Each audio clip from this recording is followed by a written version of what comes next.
parfois, dans les familles, on a un membre qui est vulnérable en raison d'une maladie, d'un handicap. Ça peut être ma grand-mère qui a la maladie d'Alzheimer, ou je peux avoir un fils avec un handicap qui est vulnérable ou qui n'est pas en capacité de signer. Donc dans ce cas, la famille peut s'organiser très bien au moyen de procuration, d'accompagnement dans la famille, et ça fonctionne et ça suffit. Même si la personne a perdu sa lucidité, la famille est organisée autour pour l'accompagner et la protéger.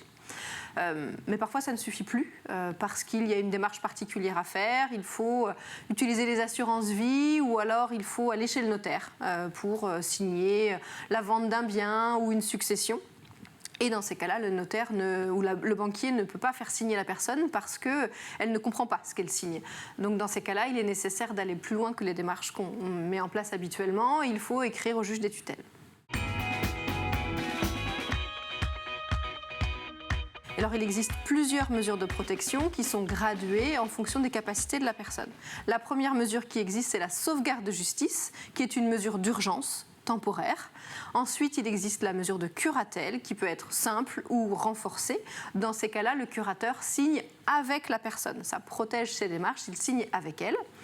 Ensuite, il y a la mesure de tutelle, qui est la mesure de représentation, la mesure la plus forte. Dans ces cas-là, le tuteur agit au nom de la personne, il signe à sa place. Et depuis quelques années, il existe l'habilitation familiale, qui est une mesure de protection destinée uniquement aux familles, qui est là pour simplifier les démarches des familles qui souhaitent protéger un proche.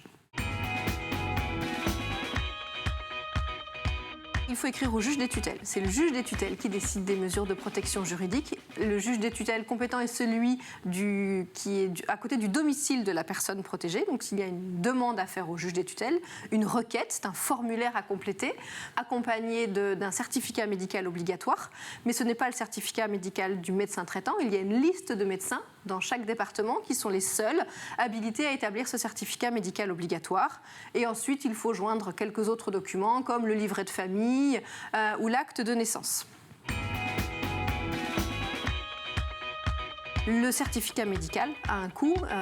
Le coût peut être entre 160 et 190 €. Ensuite, si la mesure de protection est exercée par un membre de la famille, elle est exercée à titre gratuit, il n'y a pas de coût. Si cette mesure est confiée à un professionnel extérieur à la famille, dans ces cas-là, la personne protégée doit participer au financement de sa mesure de protection en fonction de ses revenus. C'est un prélèvement mensuel qui est effectué sur son compte en fonction de ses revenus et de son patrimoine.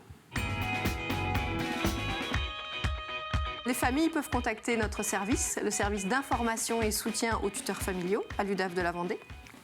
Les familles peuvent nous contacter par téléphone au 02 51 44 37 16. Nous pouvons convenir d'un rendez-vous, échanger par téléphone, par mail. Nous pouvons rencontrer les personnes dans plusieurs lieux du département. C'est un service gratuit, ouvert à tous.